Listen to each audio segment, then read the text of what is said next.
So you started flying from you were in New York. New York. Yeah. Going, like Trinidad, go do my first show with a song called, and then now I saw now go out of Baltimore, all these other places. And then now they must say, yo, you have to go to Jamaica. So that's when I meet John now.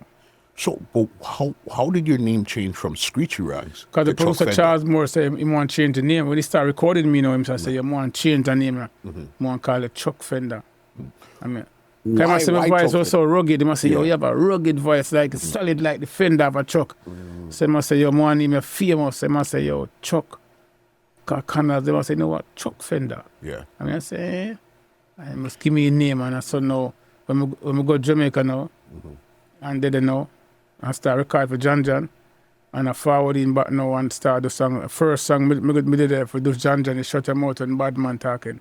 Because John have me there wait for around 6 weeks, and I only go down with $1,000. Yeah. $1,000 in my pocket. Every day I have to pay a driver. You know how it goes when you're out there already. Pay a driver. I said, John, oh, this I go work till one me end up with that $100 left in my pocket. And all of my friends, some of my friends come down with me, and they must say, you can't stay at Jamaica, and we're gone, left your boom and cut back a fire, and I say, me just a hold it, same, so I'm not left, And then I did it, and I hold it, and did it one night, and every night I stayed there till all 12 o'clock, and then they say, go on home, I have voice tonight, but he was just testing me, see me determination if I really want it. You know what I mean? I said, brother, I only have $100 left in my name, And the man say, yo, man did it one night. One night he said, don't leave.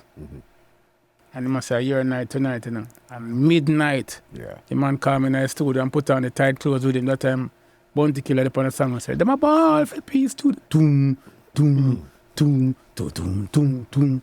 You know what I mean? Yeah. And, that's what's on in this calming. Because when I reached the Jammys, Killer was leaving already. When I went to Jammys studio, Bounty Killer, they done left Jammys. Oh, at that time there. Yeah. Got you. So Killer, there was no artist around there. So Jammys was billing me now as a next killing machine. He was billing me like a one of them demolition artists there.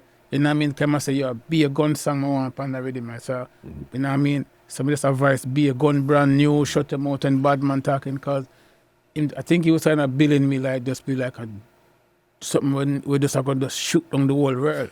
Because if I remember, it was really, I think, Junior Cat Yes. got there. Yeah. Then Killer. Yeah. And then you. So then that was... Junior Cat was there at the same time too, but recording, but then Killer had left. You know what I mean? And then we just did one voice every day. Voice a whole heap of album for Jammys, like around 10 albums, because the voice had 5 songs a day. Yeah, because if you look at the early career when you started to voice with John, you'd see most of your stuff was via John or King Jammys. Yeah, King Jammys. Most of your stuff. Because Jammys, how Jammys do it, you have to show him so you really have it. So him like artist of voice every day. Every single day you have to voice. Yeah. Every single day. When you come, you just have to just voice. Put the rhythm there. So we have voice all 5 songs a day. You know what I mean? We just go in there, bam, bam, bam, and have voice songs. This podcast is brought to you by www.twolinedmusichut.com.